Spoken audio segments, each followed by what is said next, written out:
Well, here we are, episode 20 of the Freight Train Podcast, and I'm sitting here with Mattie Lyn Breaux. How are you doing? Oh, hey, what's up? I'm doing well. You know, LTD, living the dream. That's right. Living the dream, YOLO, and all that shit. Yeah, I like all that shit.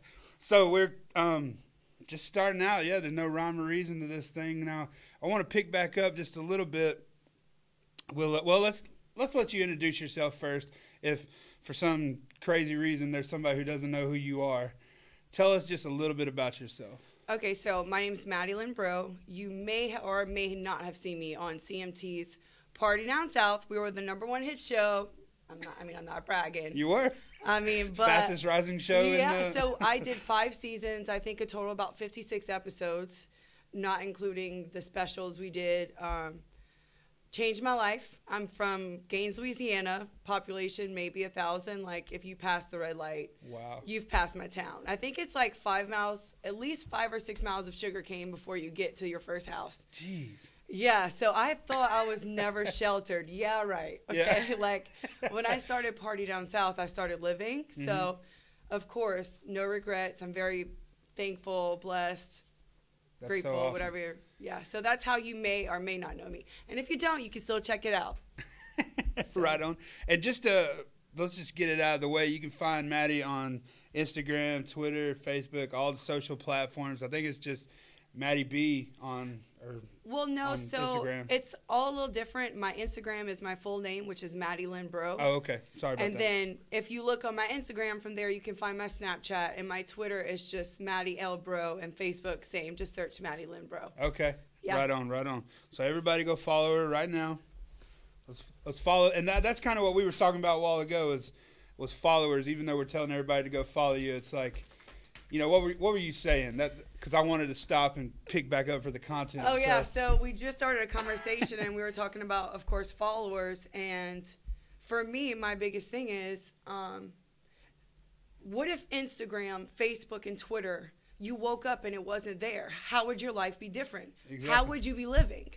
Yeah. And I don't want to live for social media. That doesn't define who I am. That's just a part of me, what you see. Mm-hmm. I mean, social media shows you highlights. You don't see the work behind the scenes. You see the best of the showcases, but you don't see the tears or the, not anger, because of course I'm trying to release anger some other ways, but you don't see behind the scenes. And of course, like, my main goal is to impact not only women, but inspire anybody to be their best selves and to not worry about what others think of you, or just being yourself. And I don't want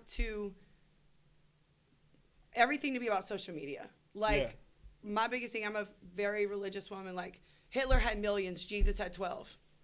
Okay? Yeah, exactly.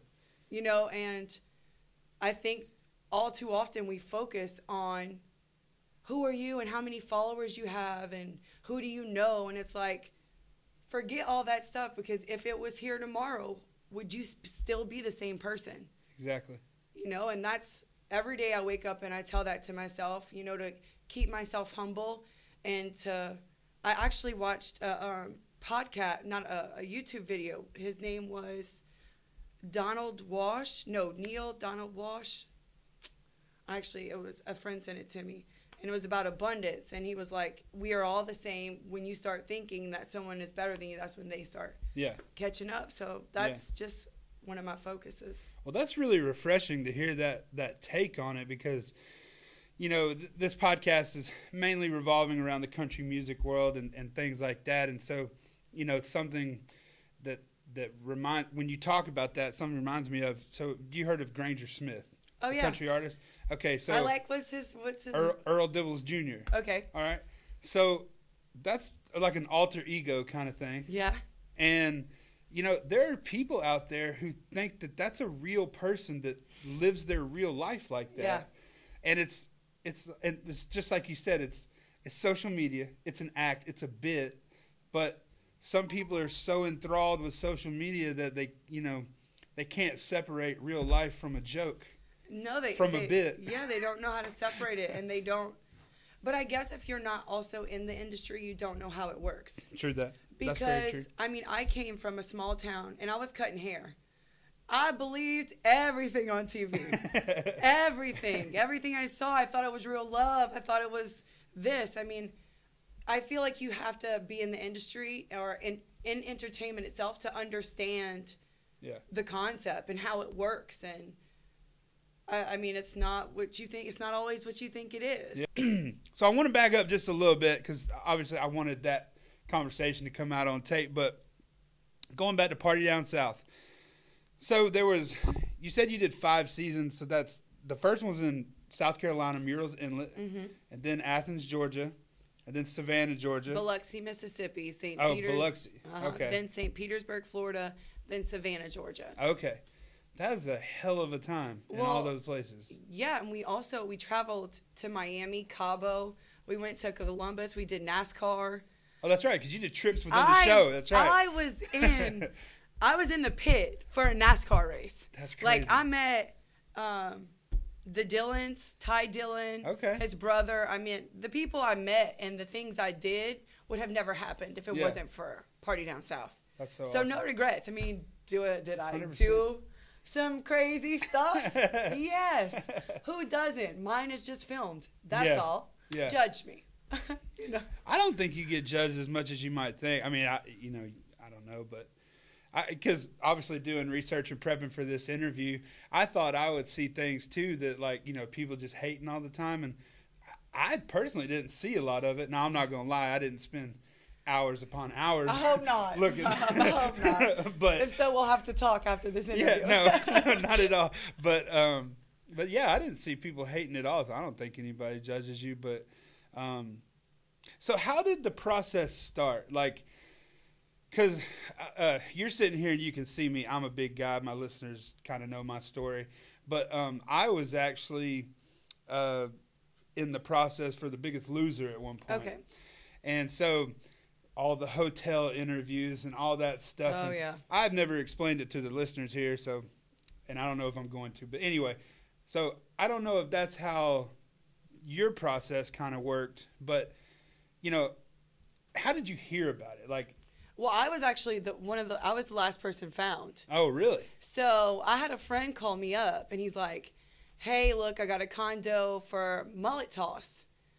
Would you want to come? Like, don't worry about it. I just want to have a good time. And, they always know I'm a good time. Yeah. So I'm like, okay, yeah, like, I'm in. Because before the show, people may or may not know this, but I was married. Oh, okay. I went through a rough divorce. And so when I was found for the show, I had separated for almost 7 months. Okay. At the time, I wasn't working, so the whole divorce with the lawyers stuff, I mean, it's a complicated situation. But however, back to the story, I went to mullet toss, and of course I am just living life. I mean, I'm living to the fullest. I mean, I think I was by the main DJ dancing in a bikini, and I had either a horse head or like a president's head on, and I'm dancing on the speaker just like no worry in the world. None. And someone, my cousin Nicole Breaux was with me, and they stopped her to do an interview. And she came, she's like, wait till you meet my cousin. Like, I got to bring you to her. So they came to me, and apparently I did an interview. Like, I went around the beach. I'm like, I'm the Megan Fox of the South, bitches. Like, completely living. Yeah. And next thing you know, I'm getting calls from California. And at this time, I think I was still paying student loans. I'm like, I don't know why y'all calling me. Yeah. I can't pay them. Yeah, not picking it up. I'm not picking it up. And matter of fact, it was production. And they're like, look, we seen your interview. We really liked it. We think you'll be a good part for this show. And I was like, all right. So I went get some tequila because they wanted a Skype interview immediately. Oh, wow. So I went get some tequila, threw back a few shots to knock the edge off. That way I was just loose because I was so nervous. Yeah. And next thing you know, I'm on a plane to California. And like you said, people may or may not know this process, but you are put in a hotel. Your phone is taken away. Okay, so you have no contact from the outside world. Next thing you know, you're in an interview, and I had no contact. Yeah. I just did interviews where I sat in a chair and I was asked questions, and this and that. And I think the deal breaker was, you know, Sally Ann, I don't know if she's still the CEO, but 495 Productions asked me about the boyfriend because they all knew about not the boyfriend. It's crazy the stuff they can dig up, can't they? Oh, yeah, they pulled it. And she was like, you know, what about this guy? And at the time, he and I were firing gasoline. I mean, I grew up with him. I will not talk bad about him because he's been such a big impact in my life. But I was like, look, I need this show to leave him. Yeah. I need it. This is my way out. Yeah. And I think it was so genuine and heartfelt. She believed it. Next thing you know, I'm walking in the house with 7 TVs. I got a mic in between my boobs, and I'm ready to go. You know, That's so crazy. Yeah. The interviewing process isn't what you think, though. I agree with you. Like, I'm sure it's the same. You're in a hotel. You're literally become a hamster in a cage. Yeah. Like, I like to call it, a lot of people don't know, too, or a fish. Yeah. I mean, for 20, 30 days a month, 24/7, because we didn't do 12-hour shoots. Yeah, yeah. We were filmed 24/7. I was basically a fish in a bowl. I don't think people knew that. No, they have no idea. Yeah. So as soon as I woke up, I walked outside and put a mic on. When I went to the bathroom, I'm like, hey, guys, mic check. I need you to turn Mattie Lyn off. Thank you. You know, and you only see the 8 cast members. You don't see the production behind this. I mean, you got a team. You got PH Productions. The tents outside the house. The tents. You got food. Porta potties. Snacks. Yeah, like, it's not just us in there. And not only that, I mean, you got cameras everywhere. You can't escape it. It's not like, hey, let me get 5 minutes. Baby, you don't get 5 minutes. Yeah. You literally have to give it your all, and you show vulnerability, and you show everything about your life, because there's no going back once you're in it unless you want to be, like, completely, excuse my French, effed on a contract. Oh, you can cuss. Yeah. So it's definitely an experience, to say the least, but I've learned so much through this process as well. Yeah. Well, that's kind of like my story a little bit. You know, they do the whole interview process, and then now this was ABC, so I get on a plane. I'm in California. They take me straight from the airport to this, like, warehouse. I walk in a room. There are 500 other guys, big guys. At the time, I had a goatee, brown hair, goatee, blue eyes. I had never seen so many people look like me in my life. And at the end of the day, that's different. That's a different casting. Yeah, yeah. I mean, they obviously had a particular. Oh yeah, they wanted a story and a look, and yeah. I guess I had the look, but I didn't have the story. And I remember, I won't name names, but the lady was like, "Just give me something, Rob." And I was like, "What you want?" I didn't have issue. You know, I'm a fat white guy that lived with both of his parents, and you know, I wasn't rich, but I wasn't poor, and I don't have any. Well, I just want to lose weight. The story, I think, also gives it the TV drama. Oh, so 100%. If you have that, then it's like, oh, but he's got, I mean, mental. Yeah. I think it's overall. Yeah, they were like, was there a girl that, like, just wrecked your world, and that's why you got big? Oh, like, so they want to, I was like, no. I was like, I went to college, and honestly, I hadn't drank before I went to college. I started drinking. I don't know. It just wasn't a good enough story, but. Yeah. So anyway, so that happens. You're out, and you walk in the house, and then it just starts. It began. And then it just. I mean, I remember feeling I literally went from a hotel room, because we were put in a hotel room for about 3 days. Because you have to do an initial interview, like how you feel about going to the house. What do you think these people like? Is there going to be a guy you like? Yeah. How's it going to work? Are you going to date? Do you think you're going to hook up? Like, all these questions. So my mind is, I couldn't even sleep. Like, I started reading. I wrote quotes, my life quotes down as I'm there. And I remember they're like, all right, you ready? I'm like, all right, I'm scared out of my mind. But my biggest thing was, so many people, when I was asking about, should I do this? Because I went to everyone in my family, like my immediate family. I said, should I do this? What do you think? And my cousin, JP, looked at me and he said, don't look back when you're 35 and look at those people who are on Party Down Stay and said, that could have been you. Yeah. And that was all I needed to hear. And then, short story, I'm back to the house, and I'm on the way there. I'm in the van, and my palms are just sweating like profusely. I'm like, oh my God, I hope they can't see this. And I know that mic heard the beat in my chest. Yeah. Because like I have somewhat of an anxiety, but you know, I've learned how to breathe. I've learned how to work through it. Like, and I'm just like, oh my God. And when I pulled up to the house, I remember just being like, just do you. Just do you. And here I am. There you are. Yeah. It's obviously worked out pretty well for you. Oh, God. I guess. I think the main thing was I was always true to who I was, even if I messed up. Yeah. You know, like, even if I did something well, that's just part of being real. Right, yeah. People mess up. And people like that. People like to see that they're not the only ones who mess up in life. Yeah. Like, I know I like to see it when I'm like, oh, thank God she's doing that on the bar. I did that 2 weeks ago. I don't feel bad about it. You're not alone. And I think all too often, so many of us feel that we are alone when you are not.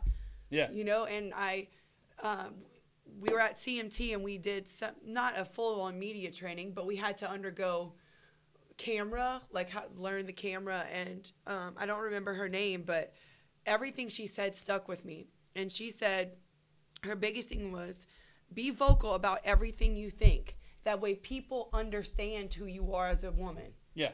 So, I mean, to this day, I still talk to myself. It's bad. I talk to myself all the time. Well, because working with TV for 4 years, I've learned, like, to explain myself. That way the camera knew what I was doing. You knew what I was doing, why I was doing it. Yeah. That way people understood me. And if I had something on my mind, I said it. That way the viewers could connect with me. Because I said what was on my mind. Oh, yeah. And ever since that, I mean, well, I just went with it. I think they've definitely stuck by your side, since the show has ended and everything. And, yeah. I was talking about that with one of my other guests. And I think, especially the people in the country music realm, and obviously you've been able to kind of go outside of that a little bit, but I think the people in this world that live within the country music world, as we say, and CMT was a part of that, they have an innate sense on spotting something that's genuine versus something that's fake. I think overall, and it's hard. Yeah, it's hard. But I'm saying when they find something, they stick with it. Oh yeah, I got a solid following. Like, don't you even think about putting something bad on my Instagram or Facebook, because I don't even have to do anything. Yeah, they'll attack you. Someone else will, and they're gonna be like, "Look, you don't know." Yeah. But I mean, I'm in a spot in my life too. If you write something negative, block. Yeah. I don't need that in my life. Exactly. You know? Exactly. Bye. And like, what is that person doing wherever they're sitting? They got the time to tell you what they think. Like, of course, we all have opinions. Yeah. But don't spread negative. Exactly. Spread I mean, where are we at in this world and the things that's going on? We just need more love. 100%. Yeah. I mean, that sounds all hippie shit and all that kind of. No, the world. Exactly. We need to go back. That's what I'm saying. Anyway, so let's move on a little bit. What happened? What were your thoughts when they said, "Okay, the show's over"? What was going through your mind? It was different because for 2 seasons they were like, "Hey, you got to give us your all because we might do spinoff shows." So ultimately, I'm like, "All right, work, or make good TV because I want a spinoff show. Like, I want somebody to follow me around, And it didn't happen. So I went from TV to, hey, you got to get a job. That is hard. It's hard, man. It's hard. And not saying, I needed it in my life. I needed to snap out of wherever I was because, of course, all of a sudden people love me. People know me. This guy wants to party with me. People of success, should I say. Yeah. And I kind of jumped on the wrong train, and I needed this setback for a better comeback, but it was hard. Like, I'm currently still bartending at Losers in Midtown in Nashville. So if you come to Nashville, come say hello. That's right. Whiskey Jam. Yeah. Whiskey Jam. Well, the Whiskey Jam's at Winners. However, Winners, sorry. We still support Whiskey Jam. Winners and Losers, same thing. And it's definitely different from going. The hardest thing for me was, I take pictures everywhere I go. Someone kind of knows who I am, which, I mean, I think it's pretty cool because I'm like, all right, you know, somebody to talk to. Yeah. In case Yeah, I don't hell know yeah. anybody. But, I mean, I feel like I look at it differently. I look at it now as networking. I look at it as you don't know who's going to walk in that bar and be like, hey, I see something in you, or I believe in you, or you inspire me. So I get that a lot, and that is all I want, you know, because I just like helping people. I think that's pretty cool, man. That's really cool. So let's move on. So how did you get to Nashville? Was it with CMT, or you just decided when the show's over, hey, I want to be somewhere different, and that's kind of where that happened? So, like, how did you get to Nashville? Well, so I lived in New Orleans for the last season of Party Down South, and then I just had some things going on in my family, which I needed to be home to help my mom and help my sister. And I just wasn't happy, you know, like, of course, I'm from a small town, so everyone was married, everyone had kids, and I needed support from my family. Like, at first, they were okay with me just going get another 9 to 5. They're like, you're going to have to go get a job. And I'm like, but that's not, I want to be, I know I could be somebody. Yeah. I know I was made for something. Like, God didn't put Party Down South in my life to bring me back to be a insurance verification clerk. You know, I just felt that I needed to be more. And I literally was sitting at my house one day and I said, I'm going to do it, because I surround myself with inspiration every day, all day. And it said, you know, get out your comfort zone. And Louisiana's my comfort zone. I know the area, I know the people, so I needed to leave. And so I put LA, Miami, and Nashville in a hat. I pulled LA 3 times in a row. Packed my car and moved to Nashville. Why did I put LA in the hat? Yeah, I don't know. Why didn't I just move to Nashville? Yeah. I don't know, something, and I'm not a singer, I'm not a songwriter. Like, I don't know what drew me here, but maybe. What's a happening place? Yeah. Hey, Brucey. Hey, Brucey. Sorry. For all the people that can't see, well, she took a Snapchat, so if you check out Snapchat, you see me playing with old Bruce. She brought Bruce in. Bruce is my Frenchie, my baby. It's the cutest dog I've ever seen, probably, in real life. Yeah, so I needed something new. And I had some other stuff going on in life where I needed a fresh start. And I had a friend who was like, look, I have a room. You know, it was affordable, it was doable, and I was just ready. I wanted change, and I wanted it. Yeah. And here I am a year and a half later. Hell yeah. Yeah. That's awesome. Yeah. So if anybody follows your Instagram, which, again, if you haven't, go follow her on Instagram. But it says that you are a Fit Body ambassador, and body is spelled Botty. Yeah. So talk to us about that, because, again, if anybody follows you, they see the workout videos and the clips and the pictures and everything like that. So inspiration. Well, Fit Body is a friendly robot that sends you workouts, meal plans, and grocery lists straight to your phone every day through Facebook Messenger. Wow. Yeah, so you don't have to download an app. It's none of that. And Body, because it's a robot. Features robots, yeah. But it's not only about that. Like, my goal with Fit Body is not about fitting in a size 0. It's about personal development. It's about counselors. Within Fit Body, you have marriage counselors, parent counselors, metaphysicists, wow. Business leaders, mentors, all at your fingertips that you can ask questions to. For me right now, I just got off a 45-minute phone call for personal development.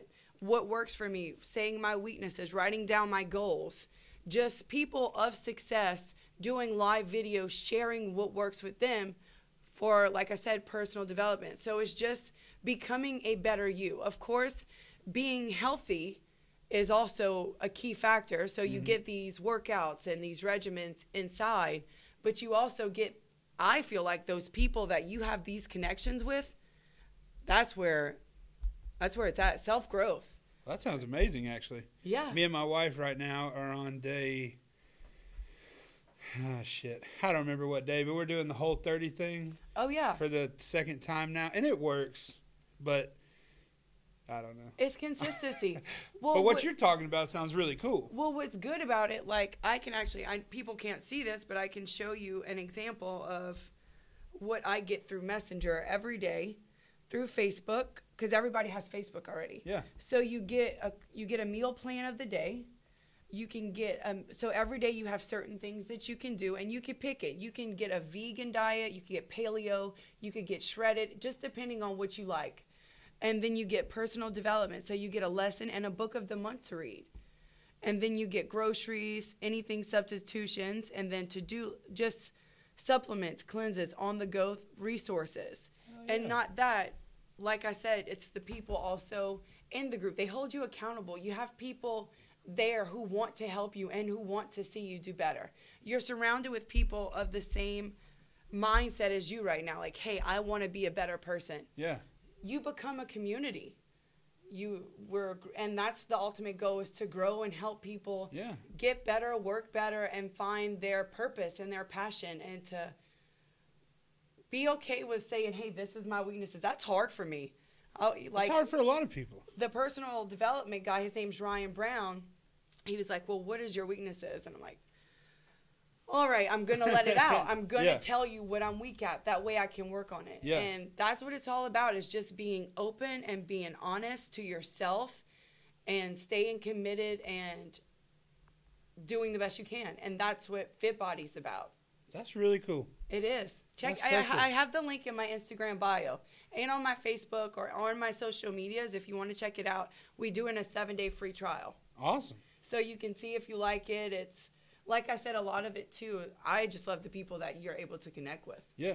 Now, if people want to buy or anything like that, is there a promo code with your name or something? As of right now, I do not have a promo code, but I can make that happen. So whenever I can make it happen, I'll let you know.